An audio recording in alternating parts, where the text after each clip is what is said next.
আবারও একটা নতুন টেক নিউজ এপিসোডের টাইম হয়ে গেছে আর বরাবরের মতো আমি প্রিয়তোষ আবার দুর্দান্ত কিছু টেক আপডেট নিয়ে আপনাদের সামনে হাজির হয়ে গেছি। অবশেষে গুগলের কাছে হার মানতে বাধ্য হলো এবার অ্যাপেল। এতদিন পর্যন্ত আমরা আইফোনে ডিফল্ট ব্রাউজার হিসেবে কিন্তু সবসময় সাফারিকে পেয়ে এসেছি, আর এটা নিয়ে গুগল বারবার অভিযোগ করেছে যে তারা কম্পিটিশন নষ্ট করছে, কারণ অ্যাপেলের ডিভাইসে গুগল ক্রোমও দেওয়া উচিত। অবশেষে গুগল এই ঝামেলাটাকে বেশি দূর এগিয়ে না নিয়ে গিয়ে অ্যাপেলের সাথে তারা একটা চুক্তি করেছে। গুগল অ্যাপেলকে পার ইয়ার $20 বিলিয়ন দেবে এবং তার ফলে আমরা অ্যাপেলের ডিভাইসে এখন গুগল ক্রোমকে ডিফল্ট ব্রাউজার হিসেবে দেখতে পাবো।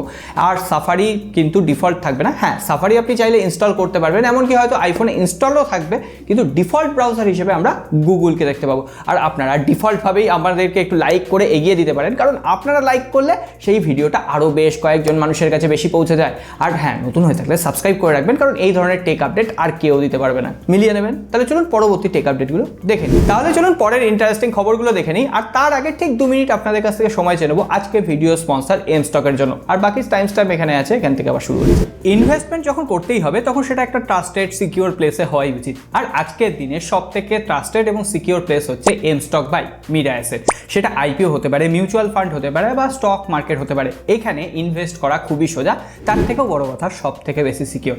লাস্ট 1 বছরে এম স্টকের ওপর প্রায় 8.5 লাখ পেড ইউজার রয়েছেন। শুধুমাত্র তাই নয়, এখানে 4,90,000 কোটি টাকারও বেশি টার্নওভার রয়েছে।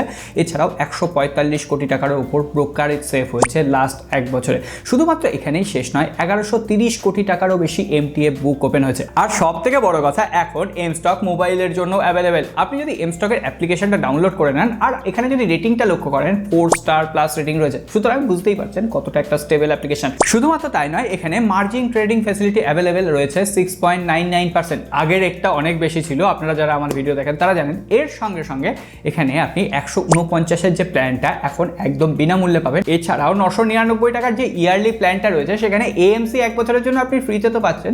এছাড়াও ইনভেস্টের জন্য কোনো রকম ব্রোকারেজ ফ্রি লাগবে না। সুতরাং আপনাকে যদি সঞ্চয় করতে হয়, অবশ্যই কোনো ট্রাস্টেড প্লেসে ইউজ করা উচিত।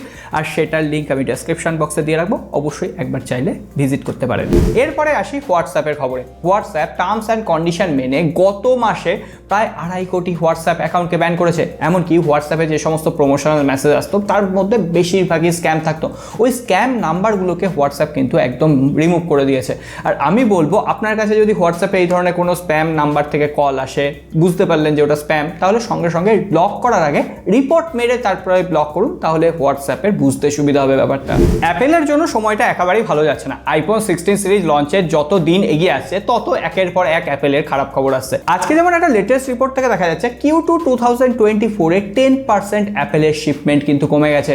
আর সেক্ষেত্রে দাঁড়িয়ে এটা কিন্তু অ্যাপেলের জন্য একটা বড় ধাক্কা। গ্লোবাল মার্কেটে অলরেডি অ্যাপেলকে চাপিয়ে এখন স্যামসাং 1 নম্বর, দ্বিতীয়তে অ্যাপেল, আবার তার মধ্যে আবার 10% শিপমেন্ট কমে গেছে। দেখা যাক আইফোন 16 সিরিজ লঞ্চ হলে আবার বেশ কিছুটা অ্যাপেলের সেল বাড়বে বলে মনে হচ্ছে। AnTuTu বেঞ্চমার্কের হিসাবে গত মাসে top 10 mid budget centric powerful ডিভাইসের লিস্ট সামনে এসেছে। আমি লিস্টটা নিয়ে বেশি কথা বলছি না, আপনাদের সামনে দিয়ে দিলাম।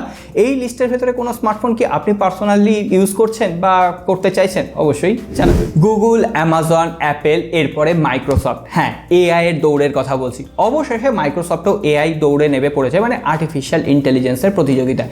এমনকি মাইক্রোসফটের একটা লেটার লিক হয়ে গেছে এবং সেই লিক থেকে দেখা যাচ্ছে মাইক্রোসফট এমন একটা এআই বা সার্চ ইঞ্জিন তৈরি করতে চলেছে যেটা নাকি গুগলের প্রধান প্রতিদ্বন্দ্বী হবে। গুগলকে কম্পিট করার জন্য সেটা মার্কেটে আসবে, কিন্তু তার ডিটেলস এখনো তেমন কোনো পাওয়া যায়নি। তবে হ্যাঁ, টেক নিউজের সাথে থাকুন, অবশ্যই পরবর্তীতে আপডেট পেলে সবার আগে শেয়ার করুন। এখনো পর্যন্ত সব থেকে পাওয়ারফুল আর সব থেকে লেটেস্ট যে কোয়ালকমের প্রসেসরটা, সেটা হচ্ছে কোয়ালকম স্ন্যাপড্রাগন 8 জেনারেশন 3। অবশেষে কোয়ালকম স্ন্যাপড্রাগন 8 জেনারেশন 4 এর লঞ্চ ইভেন্ট সামনে চলে আসছে। বলা হচ্ছে অক্টোবর মাস নাগাদ কোয়ালকম স্ন্যাপড্রাগন 8 জেনারেশন 4 দিয়ে সর্বপ্রথম কোনো স্মার্টফোন লঞ্চ করবে, এবং সেটা প্রথমে চাইনিজ মার্কেটে লঞ্চ করবে, তারপরে গ্লোবাল, তারপরে আমাদের দেশে লঞ্চ করবে। তো মনে হচ্ছে কোন কোম্পানি আগে এই পাওয়ারফুল চিপসেটটা ব্যবহার করবে? আপনাদের কি ধারণা জানান। শেষ পর্যন্ত স্যামসাং গ্যালাক্সি F55 ফোনটা ফুল স্পেসিফিকেশন মানে 100% কনফার্মেশন সামনে চলে এসেছে। বলা হচ্ছে এখানে 6.7 ইঞ্চির একটা full HD plus AMOLED display, 120 হার্টজের রিফ্রেশ রেট থাকবে। এছাড়াও কোয়ালকম স্ন্যাপড্রাগন 7 জেনারেশন 1 চিপসেটের পাশাপাশি এখানে 50 মেগাপিক্সেলের ট্রিপল রিয়ার ক্যামেরা থাকবে, 50 মেগাপিক্সেলের সেলফি ক্যামেরা, ওআইএস অর্থাৎ অপটিক্যাল ইমেজ স্টেবিলাইজেশন থাকবে, 5000 মিলিঅ্যাম্পিয়ার ব্যাটারি, 25 ওয়াটের চার্জার থাকবে। তবে বেশ কিছু লিক আবার এটাও বলছে যে সেখানে 45 ওয়াটের চার্জার থাকতে পারে। আর সেখানে লেদার ব্যাক প্যানেল ফিনিশ রয়েছে। অবশ্যই এই স্মার্টফোনটা যদি অ্যাগ্রেসিভ প্রাইস পয়েন্টে স্যামসাং লঞ্চ করতে পারে, তো সেটা সেটা ডেফিনেটলি বেটার হবে। তো দেখা যাক, আর খুব তাড়াতাড়ি মোটামুটি ধরে রাখতে পারেন 10 থেকে 15 তারিখের মধ্যেই লঞ্চ হবে। Xiaomi CV4 Pro এই স্মার্টফোনটা কিছুদিন আগে চাইনিজ মার্কেটে লঞ্চ করেছিল। আজকে স্পেসিফিকেশন নিয়ে খুব একটা কথা বলছি না, এই স্মার্টফোনটা এবার রিব্র্যান্ডেড হয়ে বলা হচ্ছে Xiaomi 14 SE নাম নিয়ে ইন্ডিয়ান মার্কেটে লঞ্চ করবে, আর সেটা মে মাসের শেষের দিকে লঞ্চ করবে। অলরেডি স্মার্টফোনটা কি স্পেসিফিকেশন থাকবে সেটা আপনাদের সামনে হাইলাইট করে দিলাম। এখানে Qualcomm Snapdragon 8s Gen 3 chipset থাকবে, 50 মেগাপিক্সেলের ট্রিপল লেয়ার ক্যামেরা থাকছে, 32 মেগাপিক্সেলের সেলফি ক্যামেরা, 67 ওয়াটের চার্জার, এছাড়াও 5000 মিলিঅ্যাম্পিয়ারের ব্যাটারি। আর এই স্মার্টফোনটায় কার্ভড অ্যামোলেড ডিসপ্লে থাকবে, সুতরাং একটা ভালো কম্পিটিশন হতে চলেছে। তবে এই স্মার্টফোনটা কিন্তু 30 থেকে 35,000 রুপির মধ্যে লঞ্চ করবে। আর এর পাশাপাশি আরেকটা স্মার্টফোন আসবে, সেটা হচ্ছে Poco F6, আবার সেটা গেমিং সেন্ট্রিক স্মার্টফোন হবে। তবে এই মাসে সব থেকে ধামাকাদার যে স্মার্টফোনটা লঞ্চ করবে সেটা হচ্ছে Infinix GT20 Pro। এই স্মার্টফোনটা ফুল স্পেসিফিকেশন তো সামনে চলে এসেছেই, এমনকি এই স্মার্টফোনটা একদম 100% কনফার্ম ফার্স্ট লুক সামনে চলে এসেছে, অনেকটা GT10 Pro এর মতোই দেখতে লাগছে। এর সঙ্গে সঙ্গে বক্সে গেমিং ট্রিগার থাকছে, বেশ কিছু স্মার্টফোনের কভার থাকছে। তো দেখা যাক, একটা স্পেশাল এডিশনও লঞ্চ করতে পারে বলে শোনা যাচ্ছে। আর এই স্মার্টফোনটা 20 থেকে 25,000 রুপির মধ্যেই লঞ্চ করবে। আর এই স্মার্টফোনটার স্পেসিফিকেশন যা আছে না, একদম সত্যি গেমিং সেন্ট্রিক একটা স্মার্টফোন হতে চলেছে।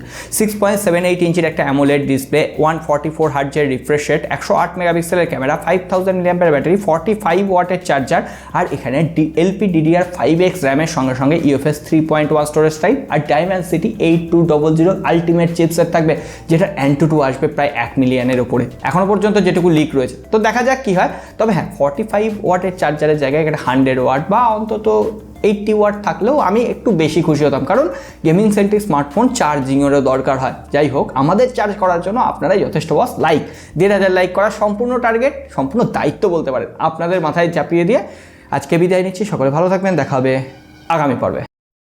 Investments in securities markets are subject to market risks.